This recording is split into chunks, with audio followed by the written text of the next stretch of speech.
अतीत में किसी के साथ रिश्ता रहा है और अब आपका ब्रेकअप हो चुका है, आप पूरी तरह से ब्लॉक हो चुके हैं या फिर आपने खुद उन्हें ब्लॉक कर दिया है, यह मायने नहीं रखता। आपके रिश्ते में बहुत ज्यादा नकारात्मकता आ चुकी थी और अब आप इस उलझन में हैं कि क्या यह स्थिति कभी ठीक होगी या नहीं। तो इस वीडियो में मैं आपको बताने वाला हूं कि अगर आपके रिश्ते में कुछ गलतियां हुई हैं तो उनकी वजह से उस पर क्या प्रभाव पड़ा है और क्या वह व्यक्ति वापस आएगा या नहीं। अगर आप इस विषय में रुचि रखते हैं तो वीडियो को पूरा देखें, वरना आप यहीं छोड़ सकते हैं। लेकिन अगर आप इस वीडियो तक पहुंच गए हैं तो यह संयोग नहीं है। जो भी चीजें हमारे जीवन में आती हैं वे ब्रह्मांड की इच्छा से ही आती हैं, और जब तक परमात्मा की मर्जी ना हो तब तक हम किसी चीज पर क्लिक भी नहीं करते। इसीलिए इस वीडियो में आपको जरूर कुछ ना कुछ ऐसा जानने को मिलेगा जिससे आपको समझ आएगा कि आपने कौन सी गलतियां की हैं और उनका परिणाम भविष्य में आपको किस तरह देखने को मिल सकता है। तो बिना समय गंवाए आइए वीडियो की शुरुआत करते हैं। हेलो और हाय मेरे सभी खूबसूरत लोगों को, कैसे हैं आप सब। उम्मीद करता हूं कि आप बहुत अच्छे होंगे, खुश होंगे, सकारात्मक होंगे, अपना ध्यान रख रहे होंगे और सबसे महत्वपूर्ण स्वस्थ होंगे और अपने सोल पर्पस की ओर आगे बढ़ रहे होंगे। अगर आप किसी के साथ रिश्ते में थे और अब आपका ब्रेकअप हो चुका है, आप ब्लॉक हो चुके हैं और रिश्ते में इतनी नकारात्मकता और गलतफहमियां आ गई हैं कि आपको लगने लगा है कि यह कभी खत्म नहीं होगी, तो क्या वह व्यक्ति वापस आएगा या नहीं?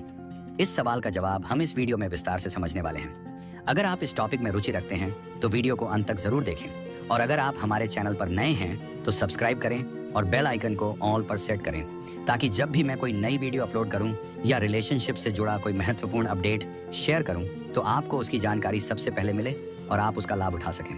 अब सबसे अहम सवाल, क्या आपका एक्स पार्टनर वापस आएगा या नहीं?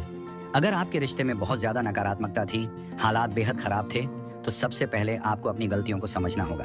अगर आपने इस रिश्ते में बहुत जल्दबाजी की थी, जैसे बिना ठीक से जाने समझे एक दूसरे के बहुत करीब आ गए, सारे फैसले बहुत तेजी में ले लिए और महज कुछ हफ्तों या महीनों में ही रिश्ते को एक गहरी दिशा दे दी, तो यह एक बहुत बड़ी गलती हो सकती है। किसी भी व्यक्ति को जानने और समझने के लिए समय लगता है। आप चाहे जितना भी मनोविज्ञान पढ़ चुके हों, लेकिन केवल 15 से 20 दिनों में किसी को पूरी तरह से जान लेना असंभव है। अगर जल्दबाजी के कारण आपके रिश्ते में नकारात्मकता आई तो यह तय मान लीजिए कि वह व्यक्ति वापस नहीं आएगा।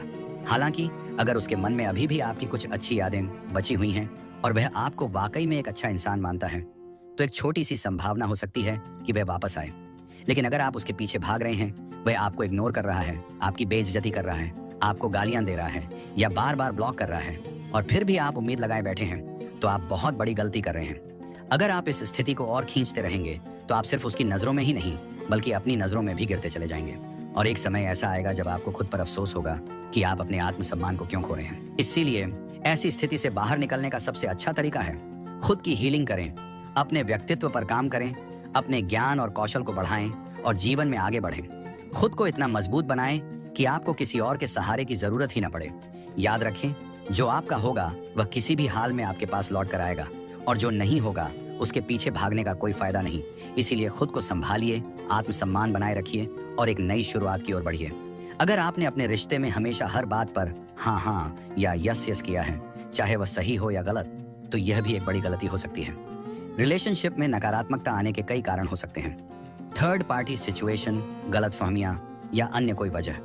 लेकिन अब अगर आप और वह व्यक्ति अलग हो चुके हैं, ब्लॉक हो चुके हैं और फिर भी आप बार बार दूसरे नंबर से कॉल कर रहे हैं, जिससे झगड़े, गालियां और तनाव बढ़ रहा है, तो क्या यह सिचुएशन सही हो सकती है? बिल्कुल नहीं। अगर आप किसी के खिलाफ जाकर चीजों को ठीक करने की कोशिश करेंगे तो यह सिचुएशन और भी खराब हो सकती है। इसलिए समय रहते यह समझना जरूरी है कि हर बात को शुगर कोट करना, हर बात में हाँ कहना और किसी के गलत फैसलों को भी सपोर्ट करना कभी भी सही तरीका नहीं होता। अगर आप सही हैं और किसी चीज से सहमत नहीं हैं, तो आपको अपनी राय रखनी चाहिए। हो सकता है कि उस समय सामने वाला व्यक्ति आपसे नाराज हो जाए, गुस्सा करे, चिल्लाए, लेकिन एक समय के बाद उसे यह एहसास होगा कि आप सही थे। लेकिन अगर आपने हर सही और गलत बात में सिर हिलाया है तो यकीन मानिए आपकी कोई वैल्यू नहीं रह जाएगी। जब आप किसी के हर फैसले में बिना सोचे समझे सहमति जताते हैं तो वह व्यक्ति आपको गंभीरता से लेना बंद कर देता है। तीसरी बड़ी गलती, अगर आप जरूरत से ज्यादा अवेलेबल रहते हैं। जब वह कॉल करे आप तुरंत फोन उठा लें। अगर वह न करे तो आप खुद बार बार कॉल करें, मैसेज करें, जबरदस्ती बातचीत करने की कोशिश करें। अगर आप ऐसा कर रहे हैं तो यह प्यार नहीं बल्कि एक ऐसी गलती है जो सामने वाले को आपसे इरिटेट कर सकती है। अगर कोई व्यक्ति आपसे बार बार बचने की कोशिश कर रहा है और आप उसे लगातार कॉल या मैसेज करके परेशान कर रहे हैं, तो आप अपनी ही वैल्यू गिरा रहे हैं। जब किसी को आपकी कद्र नहीं है और आप जबरदस्ती खुद को उनकी जिंदगी में बनाए रखना चाहते हैं, तो इसका नतीजा यह होगा कि वह व्यक्ति आपसे पूरी तरह दूर चला जाएगा और फिर कभी वापस नहीं आएगा। इसलिए अपनी भावनाओं को संतुलित करें, जरूरत से ज्यादा उपलब्ध न रहें और अपनी आत्मसम्मान को प्राथमिकता दें। जब आप खुद की वैल्यू समझेंगे तभी दूसरे भी आपकी इज्जत करेंगे। चौथी बड़ी गलती, क्या आप अपने रिश्ते में बहुत ज्यादा नकारात्मकता फैला रहे थे? नकारात्मकता का मतलब सिर्फ गालियां देना या झगड़ा करना नहीं होता। कई बार यह आपके अति भावनात्मक व्यवहार की वजह से भी हो सकता है। अगर आप हर छोटी बड़ी बात पर रोते थे, कभी इस डर से कि तुम मुझे छोड़कर मत जाना, कभी इस एहसास में कि मैं तुमसे बहुत प्यार करती हूँ, कभी इस असुरक्षा में कि तुम किसी और से बातें मत करो, और कभी इस कोशिश में कि वह सिर्फ आपके कंट्रोल में रहे, तो यह रिश्ते में घुटन पैदा कर सकता है। शुरुआत में आपका पार्टनर आपकी भावनाओं को समझ सकता है, लेकिन जब यह आदत बन जाती है तो यह रिश्ता बोझ लगने लगता है। कोई भी व्यक्ति ऐसा महसूस नहीं करना चाहता कि वह किसी के लिए जिम्मेदारी बन चुका है, न कि प्यार का हिस्सा। अगर आप अपने इमोशंस को बार बार इस तरह दिखाते रहे हैं तो यकीन मानिए आपका पार्टनर लंबे समय तक आपके साथ नहीं रहना चाहेगा।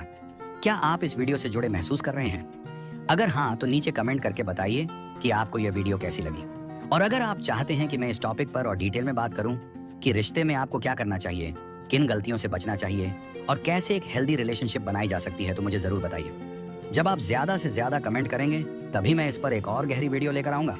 तो अपने विचार शेयर करना मत भूलिए, भर भर के कमेंट कीजिए।